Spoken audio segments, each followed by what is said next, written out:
نمی‌دونم آماده است برای. نمون آماده است. ساخت کردی. مسافر دستان داری فقط نبود. چند داخل برنامه؟ خوبه.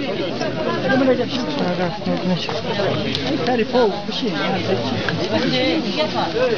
برام میشینی نه؟ ساز بین درد کن. در جوان افزار. این که ساز کنه. سلامت.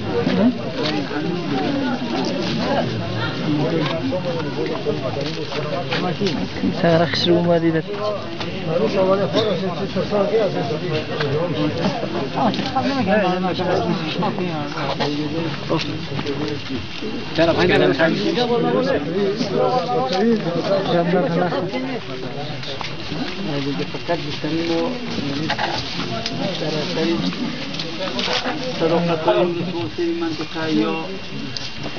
خیانت‌های ولسوالی منطقه همین مردم با پا خیست که دیگه ما در ولسوالی ما خواهانی هستیم.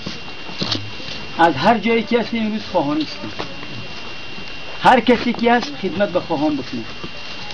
متاسفانه بگم بدبختانه یا خوشبختانه ولسوال سب تا فعلا به ما هیچ خدمتی کردگی نیست. نو ما میشه که ولسوال سب در این وطن وجود نداره. ولسوال آمیر عطاست در سطح یک ولسوالی.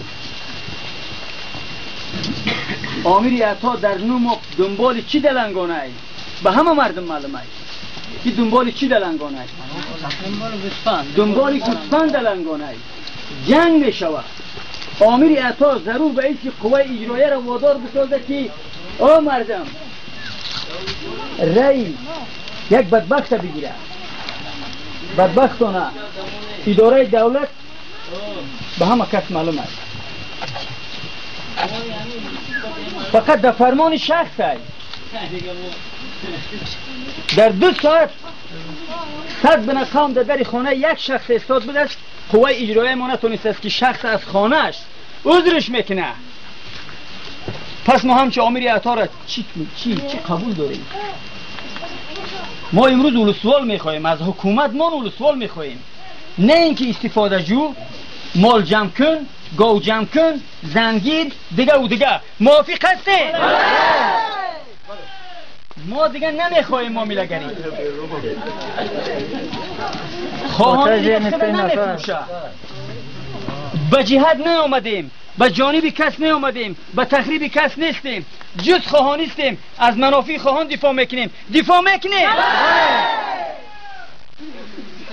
هست آرزوی ما نمیست که آبرومندانه دروازه ولسوالی تایی که والی سه به ما ولسوال روان میکنه، به ما یک کسی که قانون نمیفهمه روان میکنه، به ما یک کسی که حکومت داری را میتونه روان بکنه، به ما یک کسی که عسکر مجیب نباشه، به ما یک کسی را که فقط گماشته افراد اشخاصی زورگو نباشه، عدالت اجتماعی را به نمی مردم محکوم و مظلوم چیز بکنه، به هیچ جهت جانب وابستگی نداشته باشه. همچون ولسوال میخواهیم. فقط گپی ما ختم است. دروازه ولسوالی خلق زده شود. دروازه ولسوالی در هر نقطه‌ای که امروز ممکن داره که رسانه و گوشی و کی ولسوال برسانه.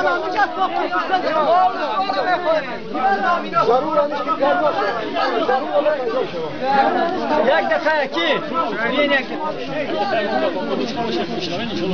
ما گپی اصلا ما گپی دیگه شنوا نیستیم که معامله به حکومت فعلی در خواهان خود ما نبود.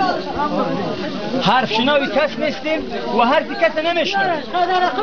فقط ما این حرفی ماست که موجودیت ولسوال ما در خواهان نمیست. حرف دیگه ما نداریم.